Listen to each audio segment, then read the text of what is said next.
Well, ahoy, friends, mateys. Welcome back to the bridge. Welcome back to the couch. It's Let's Playmond with Ted Raymond. We're doing more Uncharted Waters New Horizons today with Ernst, our geographer character. And we're going to set sail and see what other kinds of interesting discoveries we can make along the way. We can sail for 14 days, shall we cast off? I think that's fine. So we're just leaving Bordeaux at the moment. We're gonna head back to Amsterdam. We're just gonna kind of pop around here. Yes, this is the port of Nantes. No, let's stop in here while we're here. We visited 10 ports last time. There are 130 ports in the game. I want to stop in every single one. So we'll stop here and we'll see what's going on in this lovely town. So I used light galley ship at the shipyard.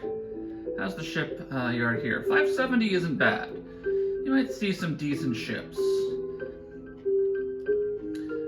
You're a trader, aren't you? This port has nothing special in the market. They do have a fortune teller. There's the guild, the trader. Is there an item shop in this town?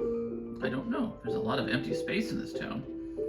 One of the interesting things about this game, every town is different. They actually went to the effort to do all the different layouts. Oh, there's the item shop. The Reformation's influence has reached this town. The number of Huguenots are increasing. So there you go. One of the things that I do find interesting about this game is that it does have like an element of education to it. It doesn't really fully tell you what everything is, so you do have to do a bit of, we'll call it homework, I guess, on the side, like a little bit of extra reading to find out, you know, what a Huguenot is, or what the Hanseatic League was, as mentioned in Oslo when we were there. Épée, chainmail, armor, brass candle holder. Alright, so nothing really too necessary for us at the moment. We'll find the lodge, we'll see what's in the black market at 2 in the morning, and then we will move on.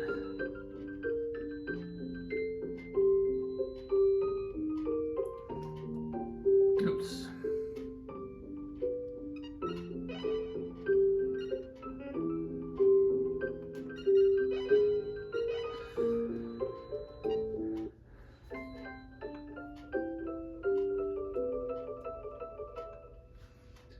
I always like sleeping music. Every video game has a little jingle when you go to sleep.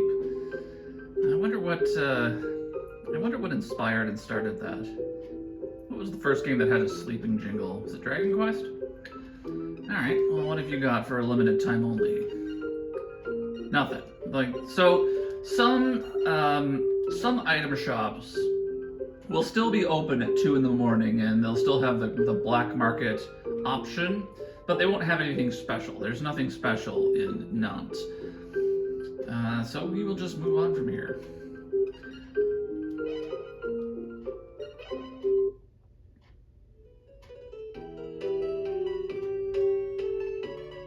I do want to stop in a couple of other ports on my way back.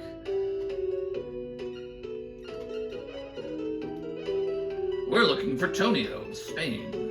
That's Robert Wilde. I love the portraits that they do for all the different characters. There's so many, and I do wonder if they're kind of inspired by people that they know, or like famous people, that sort of thing. We'll stop in Antwerp because we haven't been to Antwerp yet. Let's see what's going on here. Allied with Holland. This is another Northern European port.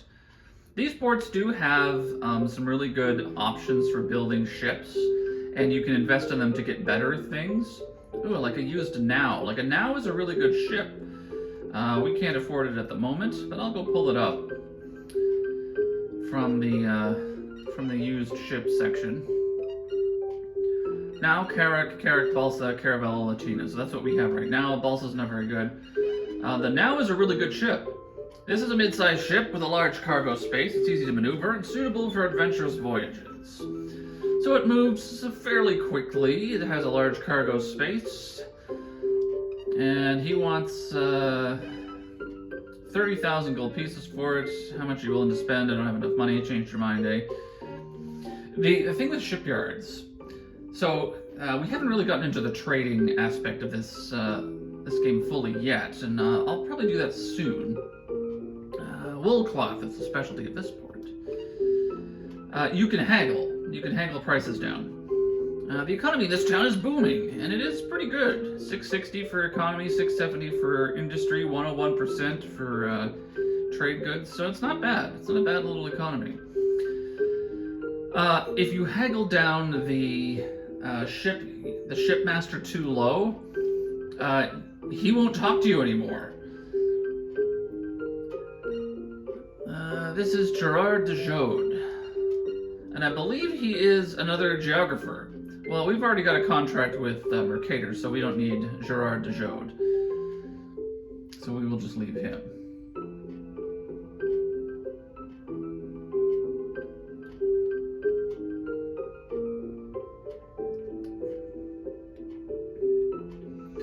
But as you can see, I mean, like I said in the last episode, this is definitely a bit of a slower kind of game. But I really enjoy it because I love ships and I like, sailing and learning things. And it's just the way that this game presents itself and the way that it plays is so unique compared to so many other games. And like I said, I have been trying to find another game that does what this game does in the way that it does for a long time, and I just haven't. So it's nice that I get to go back to this one. I got really excited when they put this one on the Switch Online service, because I had it on Virtual Console on the Wii U, and but I never had an actual cart of this one. This one was something that just sort of passed me by. I didn't know about it until later. What do we got here? Longsword, rat poison, aquamarine tiara, and a tax-free permit for Holland. A permit issued by the Netherlands. It gives one tax-exempt status when trading in ports allied with Holland. Tax-free permit will cost you 10,000 gold pieces. So there are tax-free permits in some black market shops, which is a cheaper and easier way to get them, especially early on when they are not available and later when they are very expensive. So you pay $10,000 at the black market and it will cut the trading cost of everything you buy from Dutch ports by 20%, which is a good deal. But there aren't that many ports allied with Holland, so it's not the best deal, but you can change that. You won't be able to sail for long, that's fine. I just want to go pick up a navigation instrument from Amsterdam.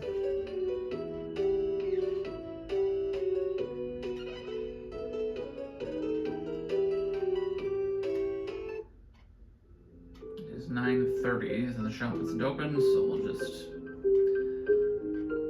go to sleep.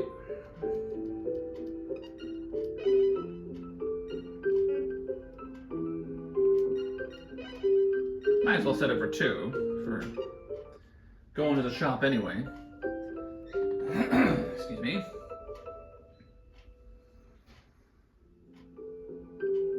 Alright.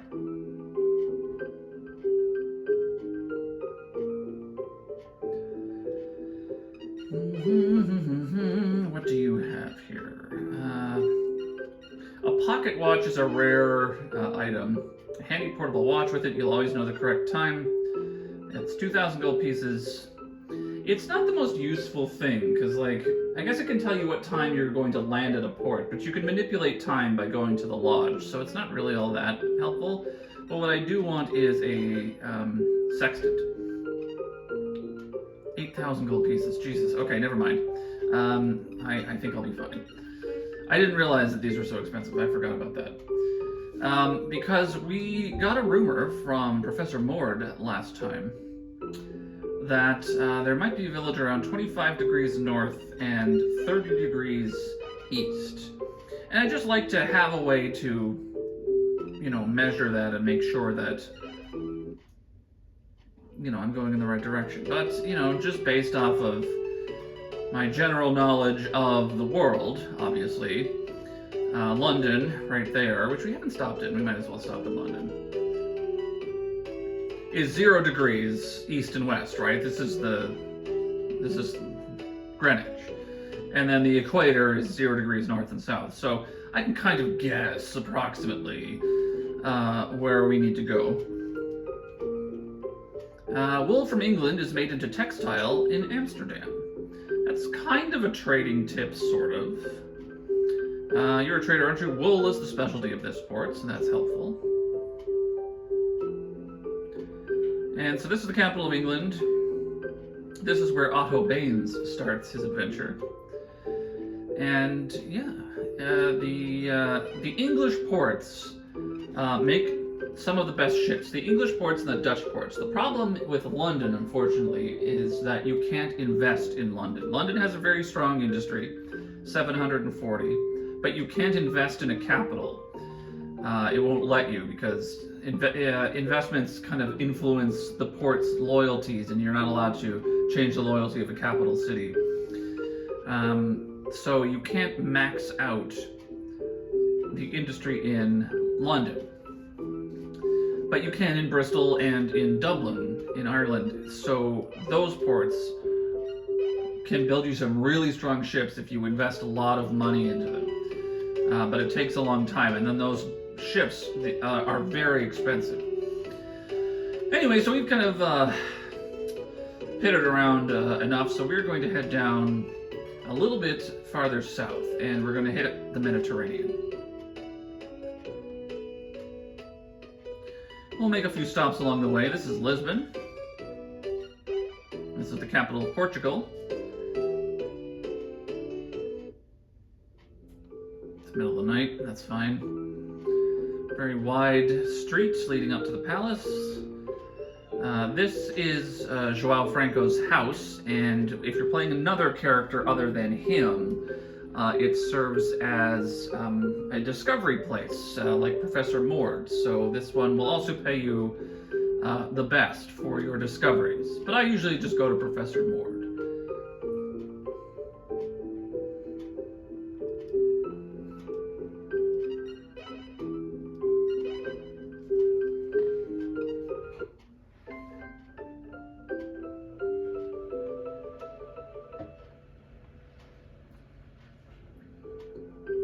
Well, we'll see what we can learn about Lisbon.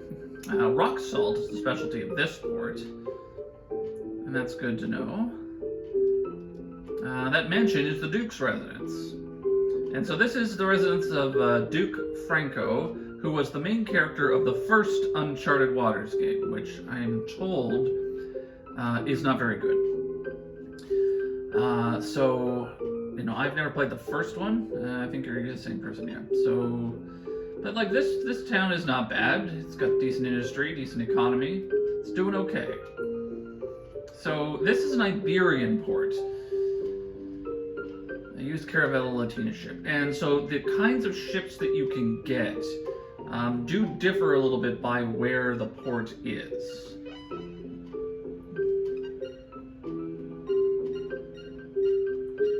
Here's a light galley. This small ship can't withstand rough waves. It's pretty useless on the high seas. But it has oars, and you can see in the corner there, the little oars sticking at the side. And ships with oars are very useful because you can still sail when there's no wind. This large trading ship is for the experienced navigator. This one's fairly expensive as well, but you can see a 470 cargo space, 100 men it can hold, 30 cannons. It's a little bit slower than some other ships, but it's a nice trading ship. We don't need any new ships yet. I will be getting a new ship because eventually, like the thing with Ernst is that generally you don't ever really need to get a new ship or really build too much of a fleet. But the Caravella Latina won't last forever. So it has 27 durability. That's the little arrow kind of flinging off of the wood there on the right-hand side. That does wear down over time, and as you adventure, it does kind of stop being as good. the speed, the kind of arrow going through the sail, is 75. It's not as fast. You can get faster ships, but the tacking, the circle there, is very high. It's a very maneuverable ship. But we will get a better ship at some point. It's just that ships are expensive. It takes a lot of money and a lot of time to build a new ship. You can get a used one, but used ones aren't as good. They're not bad if you're just starting out, but I kind of want to build a new one. So we might have to do a little bit of trading to get a bit of capital to invest in some other ships. Who is this? This is Antonio Berciaga, Spanish battle fleet.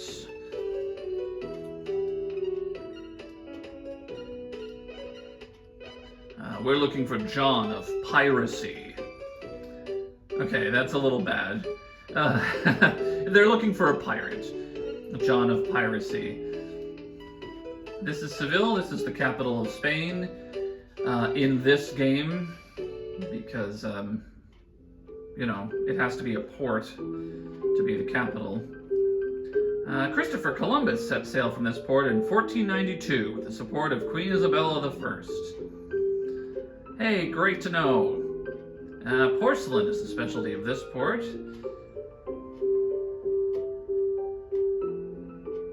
And this is where Catalina starts her game. Commodore, this building is locked. So this is a naval office. It comes up at the start of Catalina's story. I might do other characters, you know, as I'm going through this game, because there's lots of different ways.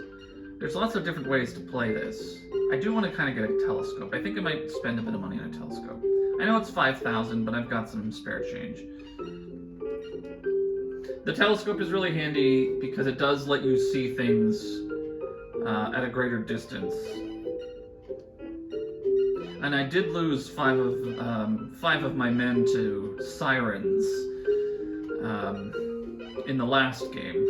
Oh wait, no, I wanted to do 70-30. Is that better? I want to get, yeah, there we go. I just want to get an extra guy on lookout, just to kind of get a bit of distance in where I'm going.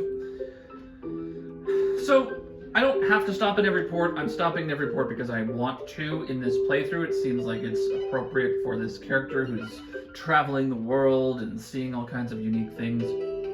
But it does sort of slow the game down a little bit. There's Ceuta. So maybe we will skip a few ports because I do want to get on discovering things. There's a lot of ports around here.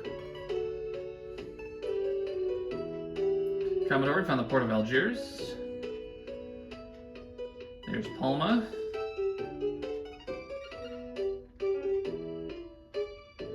And if you've been to a port, you can auto-sail to it later, which is very helpful.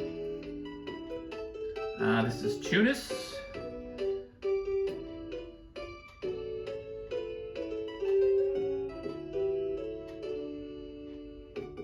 And there's Tripoli. So we're sailing along the northern coast of Africa now. We paid Hans 20 gold in wages.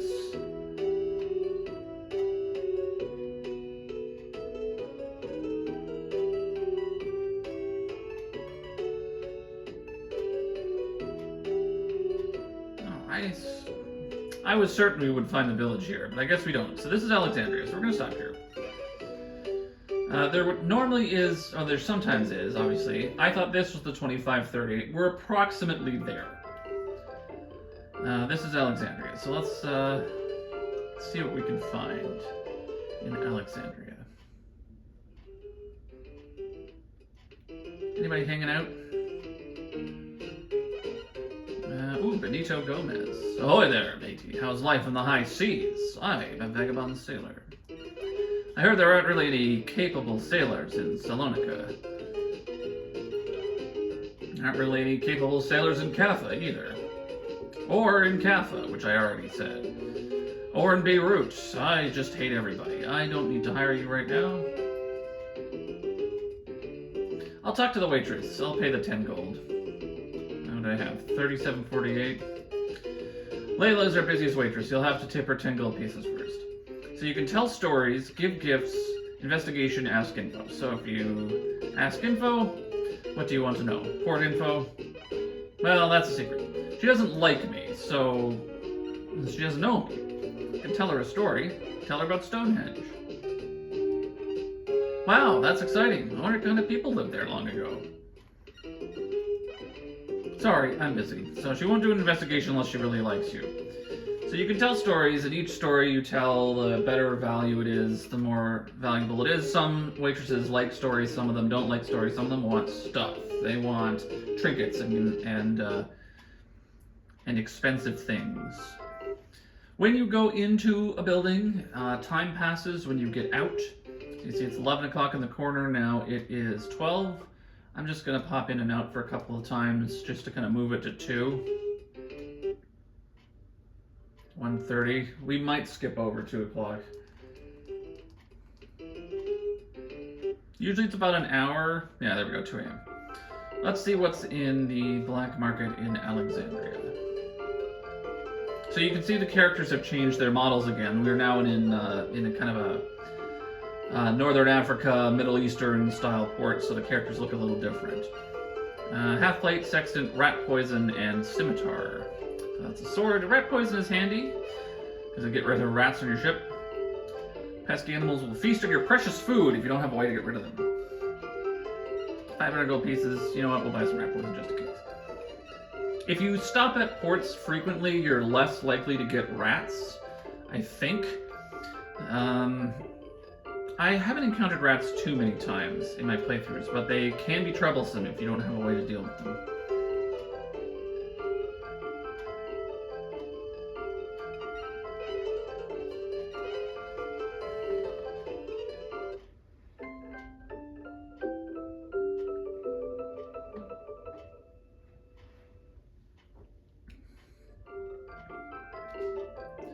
So here we are, we're in Alexandria, Northern Africa. So we've kind of uncovered a little bit more of the map, so we'll be able to go back to Mercator and get a bit of cash for it. This port specialty is cotton cloth. You saw used now at the shipyard. Just gonna walk by you here. This port has thrived in trading for centuries. She didn't mention anything about the library, but I guess it's been gone for a while. So this does have another nobleman who will buy discoveries. That's this building. This person doesn't pay very well, so I rarely ever use this port. But it is next to several discoveries, which we are going to go find. Gonna load up on supplies. Sail for 26 days, and we're going to head down the Nile River, which is right next to us. It's right here. So we should find a discovery very close. There it is. Your fame as an adventurer has gone up. So this is probably the 2530, if I'm not mistaken.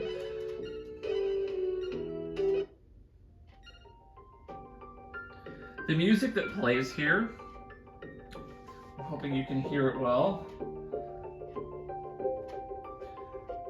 There's an element to this music, because there were times when I was playing this game with my friend, when we were discovering it, we were playing it, it would be like nighttime, and we'd be at some faraway port in like some far-flung part of the world, and we were trying to discover something, and there's a nostalgia to this music that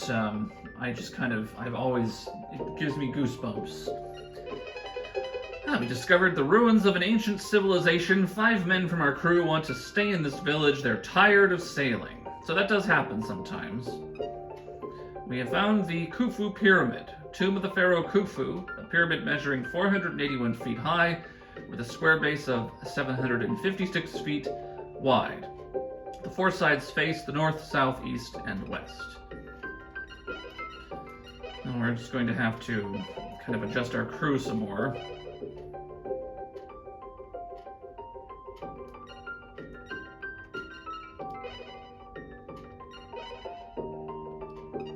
So we're not going to be able to move quite as fast. We assign 100% of our crew to navigation, we'll be able to move kind of at a normal speed, but we don't have anybody on lookout. So we're just going to take that red spot. The Nile does sometimes have some problems as we make our way, but we'll keep going. It's not too bad down here. If we were sailing out to wider places, we might want to stop and get some more sailors.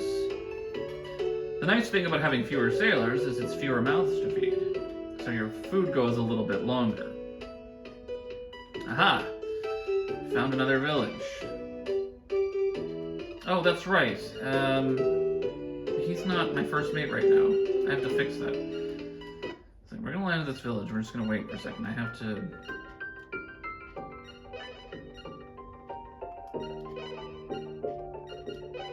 When I accidentally made him the captain, I undid Hans being the first mate. So Hans being the first mate lets me auto-sail because he has celestial navigation. He was just kind of hanging out. He didn't have a job for a couple months. Alright. We're being attacked by a monster. We lost 3 members of our crew. Crocodile. Fierce amphibious predator armored with hard leather skin. The crocodile sometimes reaches a length of 20 feet. With its powerful jaws, it can rip into livestock animals and even humans with one bite. Alright. This is going a little south in a way that I'm not happy with. So you can see here we're just sort of inching along now. We're not moving quite as quickly as... Well, now we are. I think we've got the wind at our back at this point. No, we're sort of sailing into the wind.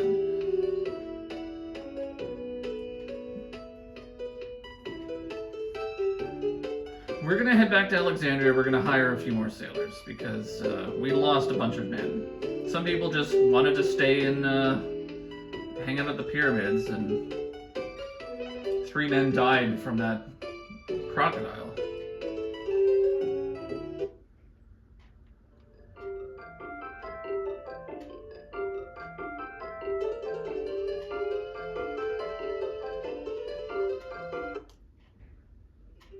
We don't need a lot of men, so we don't have to spend too much money.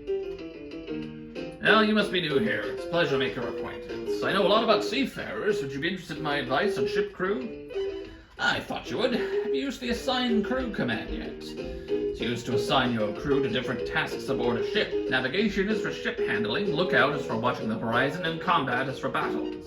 That's all you need to know. Assign your crew according to your objective. Isn't it easy? Hey, do any of you tough sailors want to join our crew? We rounded up 30 men. It'll cost you 41 gold per sailor. How many do you want to hire? I only want to hire 10. There we go. 17 isn't bad. I probably didn't even need 10.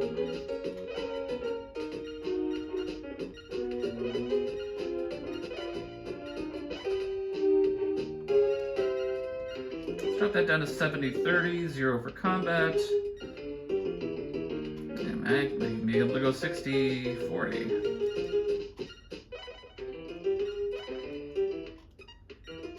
There's always that one guy who's on combat duty who has nothing to do. Alright, so we're a little bit better equipped on the ship. You need a minimum number of men to move the ship forward at a decent clip.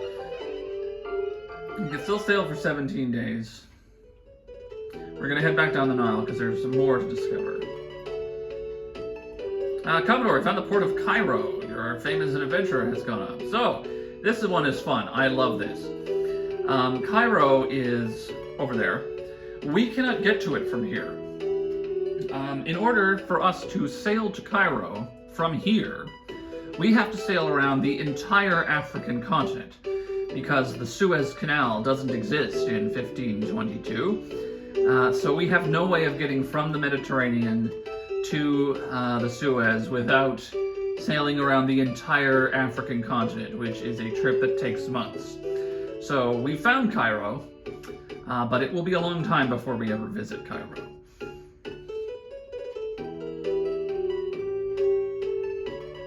The Nile is a nice, long, leisurely exploration.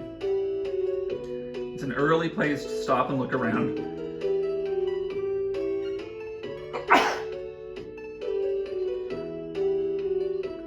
Oh, pardon me. All right, let us continue our adventure. Here we split off a bit, head down the Blue Nile, and we found a village. Would you look at that?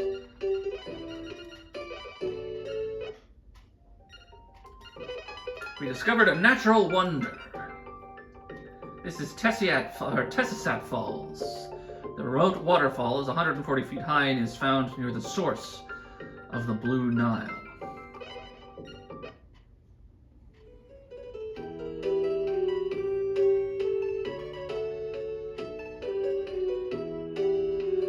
Now we continue down this branch, which I believe is called the White Nile. There's nothing over here, nothing over here. All right, let's keep heading down. I found a village. What's in this village?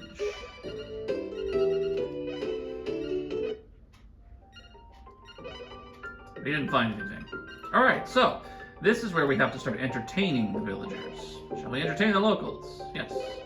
Friendship levels increased to 5. They're going to help us search. Didn't find anything. We have to entertain them again. Friendship is increased to 10. They're going to help us search. Being attacked by a monster. We lost 6 members of our crew. Another monster. The Pteranodon. So, sometimes this game isn't entirely accurate, historically or otherwise. A dark-colored bird whose bat-like wings measure 6 feet across. It's noted for its large beak and sharp teeth. Now, listen, I wasn't alive in 1522, so maybe there were pteranodons in Africa at that time, but I'm going to guess probably not. But that's fine. Alright, so we have now lost 6 members of our crew, so we're down to 11 men.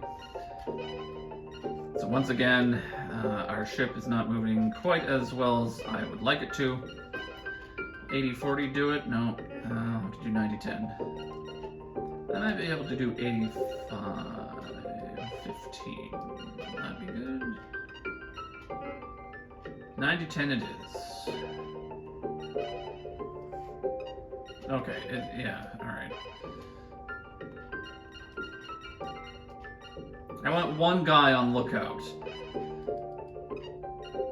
Or combat, I guess. That doesn't make any sense. 90-10. Let's just do that. Fine, whatever.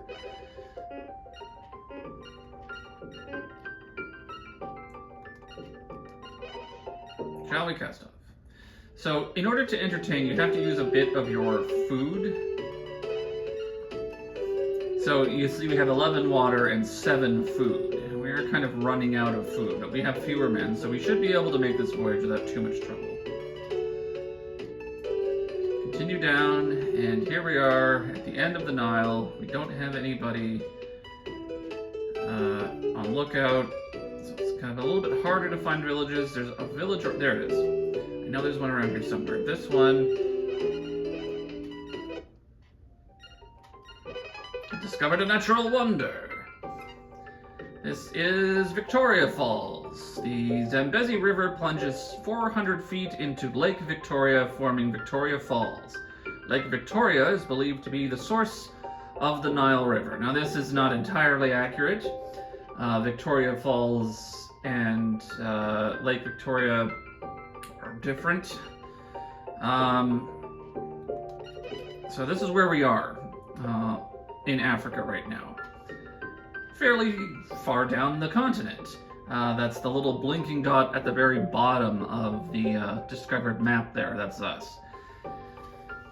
Not fully, completely correct, but Victoria Falls does exist, and Lake Victoria does exist, and Lake Victoria, I believe, is technically considered the source of the Nile, but, you know, Victoria Falls is in a different is in a different place, as I understand. All right, we are definitely going to run out of food before we make it back to Alexandria.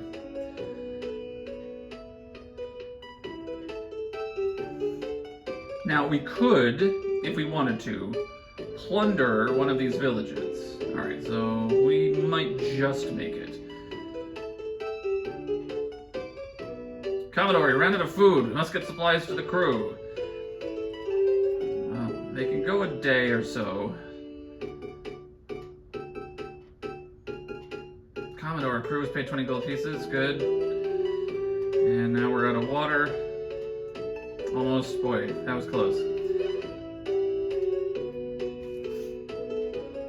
The Nile trip can be tricky, given the encounters and the monsters and all of the troubles that you can find down there. We have 2,200 gold pieces. Here's what I'll do. We don't need any lookout right now. So we'll assign everybody to navigation just to get us back to Bordeaux to turn in our discoveries, and back to Amsterdam to turn in the map information that we have. Just under 1,500 gold pieces, but we can sell for 36 days. That's more than enough time to get back to where we need to go.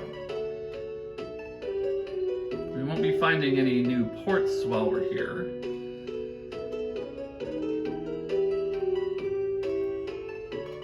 But maybe we can make a couple of pit stops now that we've done our Nile caper, as it were.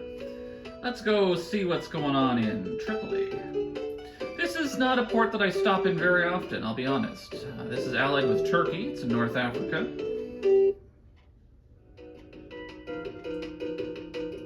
It's got a funky little jaunty tune. 3 polis cities merged to become one during Greek rule, creating our lovely city of Tripoli. Well, there you go. That's kind of an interesting little factoid. A figurehead is not just for decoration; it will protect you from accidents and monsters out on the high seas.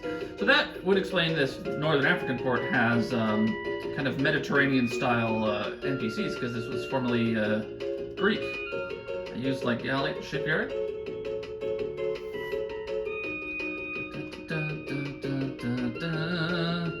This port has nothing special in the market. Does it have anything at the item shop? I'm sure you'll find something you like. Short saber, leather armor, telescope. Okay. Nothing I absolutely need. Stop in the Round Earth Society and study for a bit. Studying gives you a chance to increase your luck. We lost some luck when we saw the ghost ship in the first episode. Let's hit the books. Studying always helps you. Good luck in your travels. Also, it just feels fitting that Ernst would like to stop and study when he arrives at a new port. Do we check out the black market? Why not? Why not? I'm using the control stick, and so sometimes it's a little slippery.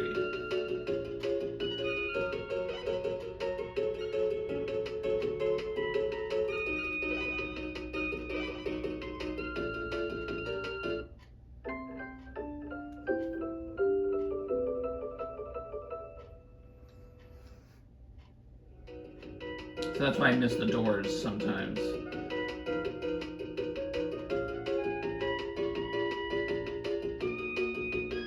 For a limited time, we are selling some really special items that you don't usually see. Sure you'll find something you like. A tax-free permit for the Ottoman Empire.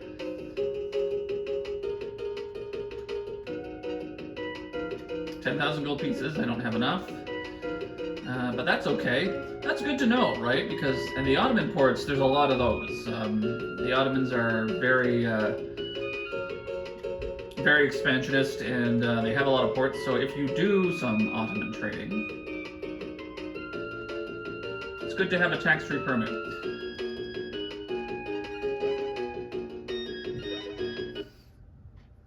those are, you know, little things like it pays to check on every port because you can find interesting things in the ports that you might want to know about.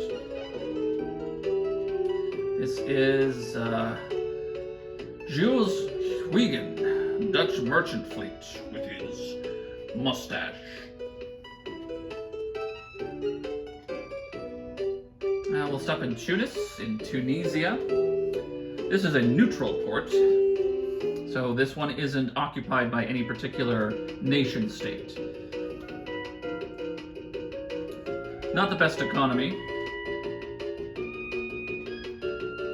If you desperately need gold, you can borrow it from a bank. There's no interest if you repay the loan within the month.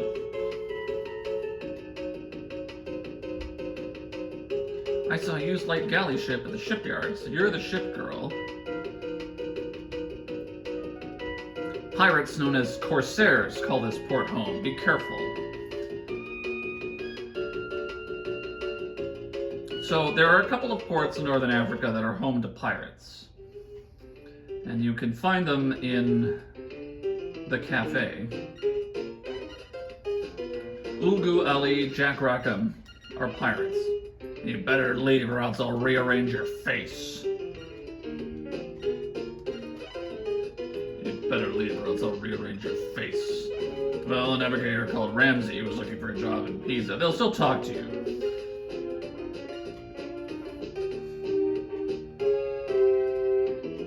But those are pirates. And you can encounter pirates on the high seas if you have valuable cargo or if you've got a lot of... if you kind of give them the wrong kind of attention, they will attack you. Early on in the game, it's less likely for them to attack you if you're not famous, but it is a possibility.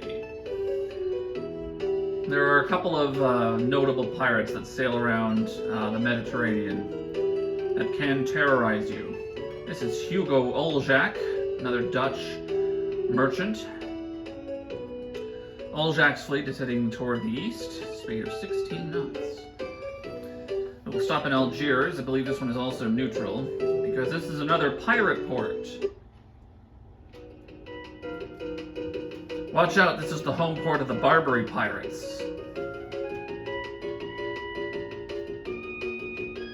A used light galley at the shipyard. The industry isn't really all that great here. Let's see who's in the cafe. So this guy is one of the more notorious pirates in the game, Khair ad-Din. You'd better leave or else I'll rearrange your face. I heard there aren't really any capable sailors in Tunis. So he is, he sails with a very, very powerful battle fleet.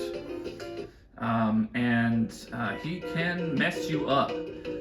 Especially if you're like trading around Mediterranean ports, making a lot of money. He will come get you. And at first, sometimes he'll just give us all your money and we'll let you go. And that's fine, you could do that, that's a way to survive. Other times he will just sink you. And his fleet is fast, too. This is Iden Lights, a Dutch battle fleet. Lisa's fleet is heading toward the north at a speed of 6 knots. Interesting that Hans didn't tell me. Commodore, that fleet may look like a battle fleet from Holland, but I think they're really pirates, so this is another pirate. Generally speaking, the rowboats that you can see the little sprite there with the double sails, those are pirate fleets. So when you see those kind of coming up, approaching you, it can be quite terrifying. Let's stop and see what's going on here. This one is allied with Portugal, and not Spain, interestingly enough. This port is nothing special in the market. Hansakog, nothing really special there in terms of ships. What can you tell me about this port? This town used to be at the forefront of Turkish rule, but Portugal took control in 1415. Well, there you go. Nothing really special in this town.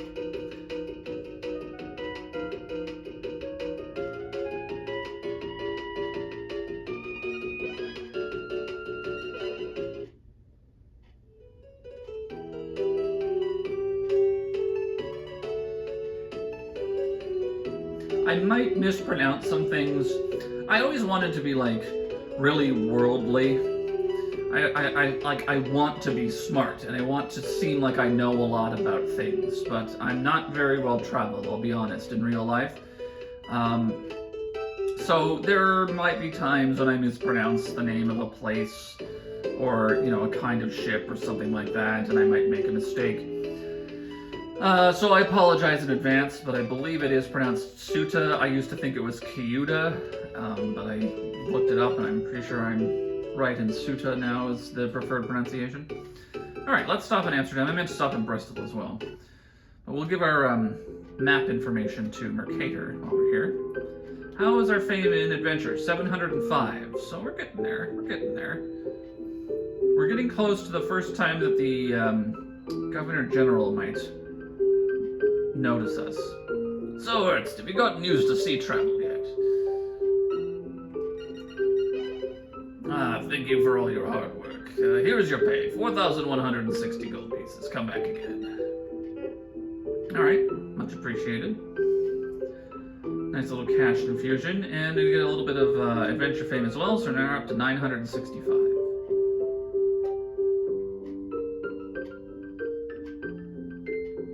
We're gonna ship off, we're gonna head back to Bordeaux. Did you know that the Governor General of Holland is looking for you? Well, maybe we won't head back to Bordeaux just yet. We'll see what the Governor General wants.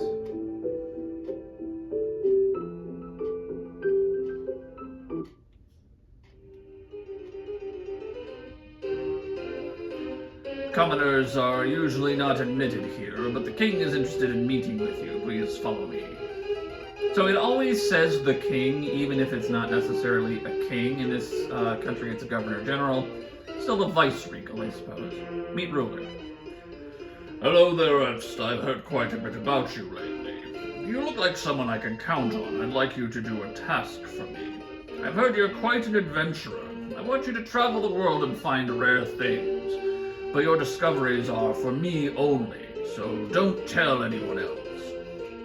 So, we can say yes, and we can get a royal rank if we tell him about some of our discoveries. If we say no, I think it will actually damage our fame a little bit. He'll get mad, and then we'll get into trouble. So we'll say yes.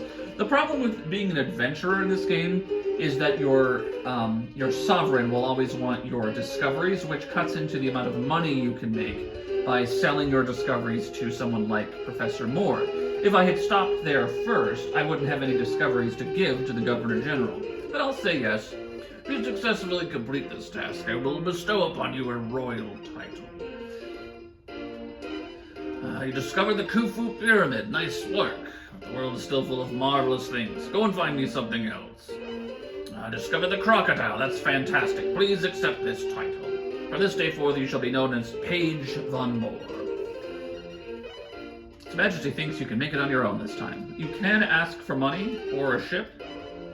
Usually he will say nothing. But now that I have a royal title, I can ask him about things. So I can ask about the sphere of influence. Welcome, Page von Moore. Well, here's the status of our allied ports overseas. We are allied with 8 ports around the world. Which area of the world are you interested in? So these are the 8 distinct areas of the world that exist in this game. Europe, our economic power rating in Europe is 868, allied with Antwerp, Amsterdam, Copenhagen, Hamburg, Lübeck, Danzig, Riga, and Bergen. So those are the ports that we are allied with. The support, 100%. The other ones are going down. As you can see, there are some that have lower support, and if other nations invest in them, then they'll take over. We have no ports, not allied with any ports in West Africa, or the Middle East, or Southeast Asia, the Far East, India, that sort of thing. This is useful for trading, and it's useful for knowing, which ports you might need to invest in. But this is a smaller country that has a smaller sphere of influence. Would you like a letter of marque? You need more fame as a pirate. Come back when your exploits are better known. So a letter of marque allows you to commit acts of piracy in the name of Holland, in this case. or the name of the country that you are representing. You become a privateer, essentially. It's a good way to have your legs blown off, be smashed like a bowl of eggs. But that's only in 1778.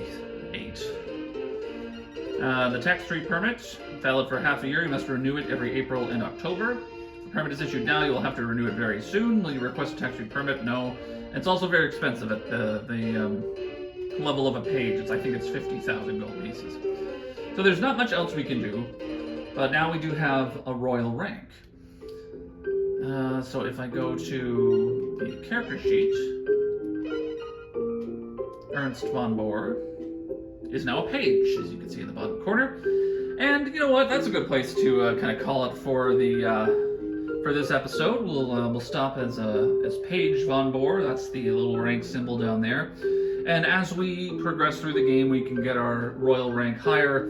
That does have some advantages. We can take out a bigger loan at the bank. The jobs at the guild pay better. But other than that, it does kind of eat into our discovery income a little bit, if that's what the Sovereign wants. There are other things that the Sovereign might ask. If you have adventuring fame as your highest level of fame, he might ask for, he might give you he might ask you to find something. It's like, find me this rare medallion. And those quests are really fun, actually, because you have to track down a map, and you have to find buried treasure. And I actually like those ones. Those ones are really exciting. But you can manipulate what your sovereign will want by adjusting your fame. So if you level up your trade fame, for example, he'll want you to make investments in other ports and change alliances. If you level up your piracy fame, he'll want you to defeat enemy ship fleets or pirates. So there's ways that you can kind of manipulate what you want to get from your sovereign, and you can get fame by going to do missions at the guild. And maybe we'll do some guild missions in the next episode. But here we're going to turn in some discoveries. What have you discovered? Tessisat Falls. Ah, you discovered Tessisat Falls. For that, I'll pay you 7,500 gold pieces. What else have you discovered? The Pteranodon. Ah, for that, I'll pay you 10,000 gold pieces. That's worth the lives of 3 men. And what else? Victoria Falls as well. There's a lot of waterfalls in Africa, apparently. Here is 5,000 gold pieces. We knew about this one. This one's not that exciting. Come to think of it, I've heard some say there's a village around 10 degrees north, 0 degrees east, but it's only a rumor. Alright, so that's right along the equator, so that should be easy enough to find. So maybe that's where we'll head next. Well, we'll stop in Bordeaux for a second episode. Thank you for joining me, and we'll see you next time on Let's Playmond with Ted Raymond.